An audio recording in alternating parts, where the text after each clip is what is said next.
हम जिस दुनिया में रहते हैं वो दो प्रकार की होती है। एक हमारी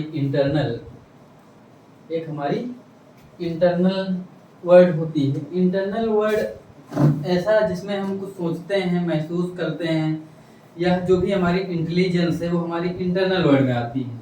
और एक दूसरी होती है हमारी एक्सटर्नल मतलब मतलब बाहरी दुनिया या बाहरी संसार। और इंटरनल दुनिया में कुछ भी सोच रहे हैं वो हमारी आंतरिक संसार होता है। वो हमारा कौन सा संसार होता है? आंतरिक संसार। और ये हमारी बाह्य संसार होता है। बाह्य संसार जो भी बाहरी दुनिया को महसूस करने या देखने के लिए हमारे पास ज्ञानेंद्रियां होती हैं, और उन ज्ञानेंद्रियों को हम लोग क्या कहते हैं? सेंसर कहते हैं। और ये सेंसर कैसे होते हैं? बहुत सारे होते हैं, सबको पता है। आंख, कान, नाक, त्वचा, जीभ, ये क्या होते हैं? सेंसर होते हैं, जिनके द्वारा हम बाहरी दुनिया को महसूस करते हैं और उसको मेजर करते हैं, अर्थात उनको मापते हैं। अर्थात बाहरी दुनिया को मापने के लिए हमारे पास क्या होता है? बाह्य संसार। इसको हम लोग क्या कहेंगे? बाह्य संसार। और इसको मेजर करने के लिए मेजर या मापने के लिए हमारे पास क्या होते हैं? सेंसर होते हैं। क्या होते हैं? सेंसर, जिनको हम क्या कहते हैं? ज्ञानेंद्रियां कहते हैं। और ये ज्ञानेंद्रियां कौन कौन सी होती है? सबको पता है। आंख, कान, नाक, त्वचा, जीभ क्या? जिसके द्वारा स्वाद लेते हैं। आंख, जिससे हम चीजों को देखते हैं। पेन की लंबाई कितनी है, इसकी चौड़ाई कितनी है, इसकी ऊंचाई कैसी, ये कैसा दिखता है, इसका क्षेत्रफल कैसा है, इन चीजों को महसूस करने के लिए सेंसर्स होते हैं। और जब भी हम चीजों को देखते हैं, समझते हैं या परखते हैं, जैसे जब भी मनुष्य का विकास हुआ, दिन हुआ, रात हुआ, चेतना का विकास, दिन का होना, रात का होना, ये मनुष्य क्या करता है? हम लोग नेचर को केवल ऑब्जर्व कर सकते हैं। और जब भी हम किसी चीज को ऑब्जर्व को हम लोग कहते हैं, जब भी ऑब्जर्व करने की बात करेंगे तो ऑब्जर्व का मतलब होता है प्रेक्षण करना। तो एक शब्द हम लोग यूज करते हैं, प्रेक्षण। तो प्रेक्षण को हम लोग क्या कहेंगे? ऑब्जर्व करना। अर्थात हम लोग नेचर को क्या करते हैं? ऑब्जर्व करते हैं। ऑब्जर्व लिख दिया जाए तो हम लोग क्या कहते हैं? ऑब्जर्व लिखना आता है नहीं? तो ऑब्जर्व करते हैं नेचर को। हम लोग क्या करते हैं? ऑब्जर्व करना कैसे? जैसे हम किसी चीज को देख रहे हैं, उनको कई दिनों से देखते रहे। पहले लोग क्या होता था? दिशा का भ्रम होता रहता था, और उस दिशा को जानने के लिए क्या करते थे? सबको पता है, एक तारा निकलता है उत्तर दिशा में। कौन सा तारा होता है? ध्रुव तारा। वो स्थिर होता है, और वो तारा सुबह से शाम तक हम देखें तो एक ही दिशा में ठहरता है, तो उसको फिक्स मान लेते थे। क्यों? क्योंकि वो हमेशा एक ही जगह रहता था। तो उसको लोगों ने ऑब्जर्व किया, फिर बता दिया ये एक जगह स्थित है। तो क्या हुआ? वो नेचर को ऑब्जर्व करना हुआ। हम लोग लगातार देखते रहे, दिन हो रहा, रात हो रहा, मौसम बदल रही है, ठंडी हुई, गर्मी हुई, बरसात हुआ, ये भी क्या करना है? ऑब्जर्व करना है। और फिर इनके द्वारा कुछ गणितीय नियम बना दिए जाए, वो विज्ञान करता है। अर्थात हम लोग क्या करते हैं साइंस में? किसी भी चीज को अगर कोई कहे विज्ञान या साइंस क्या है, विज्ञान या साइंस क्या है, तो आपसे कोई साइंस पूछे तो साइंस क्या है? चीजों का क्रमबद्ध रूप से अध्ययन करना ही साइंस है। क्या है? चीजों का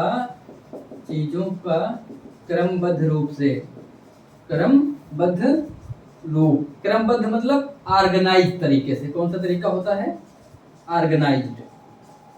ऑर्गेनाइज या क्रमबद्ध रूप से अध्ययन किया जाता है। और जब हम क्रमबद्ध तरीके से किसी भी चीज का अध्ययन करें तो विज्ञान में होता है।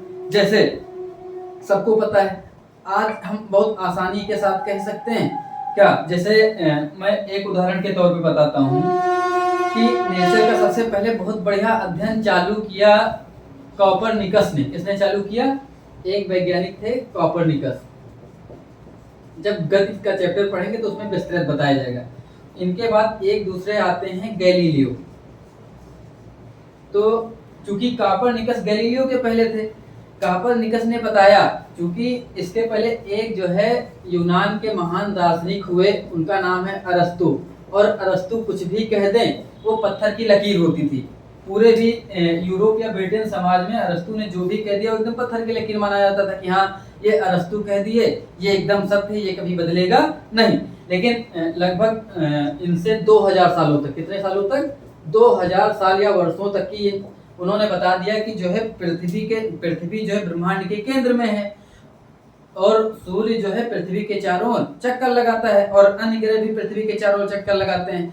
तो ये 2000 सालों तक ये मान्यता निर्विवाद रूप से मानी रही। लोग मानते रहे कि जो है पृथ्वी के चारों ओर सूर्य चक्कर लगाता है। लेकिन उसके बाद एक वैज्ञानिक आए कापरनिकस वैज्ञानिक कम गणितज्ञ ज्यादा थे। इन्होंने अपनी गणितीय गणनाओं के द्वारा, चूंकि उसमें कोई ऐसा टेलीस्कोप आज की तरह नहीं बना हुआ था कि दूरबीन वगैरह बनी और हम स्पेस को देख पाए, वो नंगी आंखों से आकाश को निहारते रहते थे और उसको देखकर अपनी गणितीय गणनाओं के द्वारा बहुत सारी चीजें अध्ययन किया और लिखा।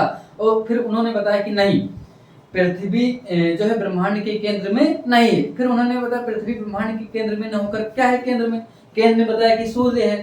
फिर यहाँ से सिद्धांत दो, यहाँ पे सिद्धांत क्या है कि केंद्र में क्या है, ब्रह्मांड के केंद्र, ब्रह्मांड मतलब यूनिवर्स, यूनिवर्स के केंद्र में क्या है, यूनिवर्स ब्रह्मांड के केंद्र में क्या है, पृथ्वी है। और उसके बाद इस सिद्धांत को खारिज करने का प्रयास किसने किया, कापरनिकस ने कहा नहीं, ब्रह्मांड के केंद्र में, ब्रह्मांड मतलब यूनिवर्स के केंद्र में पृथ्वी ना होकर क्या है, बताया पृथ्वी ना होकर सन है, सन मतलब सूर्य है। अर्थात इन्होंने इस अवधारणा को जन्म दिया कि ब्रह्मांड का केंद्र क्या है, सूर्य, और इसके चारों ओर ग्रह चक्कर लगाते हैं।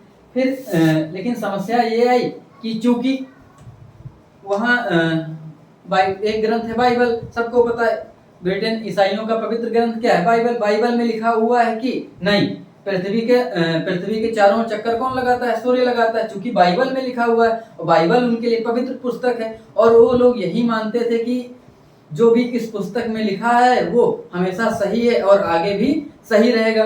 तो कापरनिकस उस दबाव में नहीं ठहर पाए, तो इन्होंने उस बात को ज्यादा, चूंकि इनकी पुस्तक छपी भी नहीं थी तो ये प्रकाश में नहीं आई। लेकिन इसके बाद गैलीलियो आते हैं। गैलीलियो ने क्या किया, एक आविष्कार किया दूरबीन का। चूंकि उसके पहले भी बहुत सारी दूरबीनें बन चुकी थी, लेकिन गैलीलियो ने एक उन्नत किस्म की जो है टेलीस्कोप या दूरबीन बनाई और उसकी सहायता से कई दिनों, महीनों, वर्षों तक की आकाश को देखते रहे और फिर प्रेक्षण किया। फिर उन्होंने उसका अध्ययन किया, लेकिन आधार किसने दिया था, कापरनिकस ने। तो गैलीलियो ने क्या कहा कि हाँ, जो कापरनिकस बता रहे थे वो सही, और उसको इन्होंने सिद्ध कर दिया।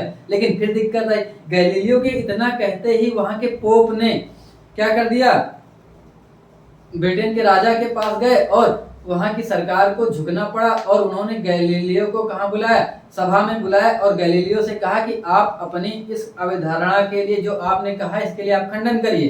तो गैलीलियो, इसके लिए उनको मौत की सजा भी दे दी गई। गैलीलियो ने उस सजा के डर से अपनी बात को खारिज किया और सभा में माफी मांगी।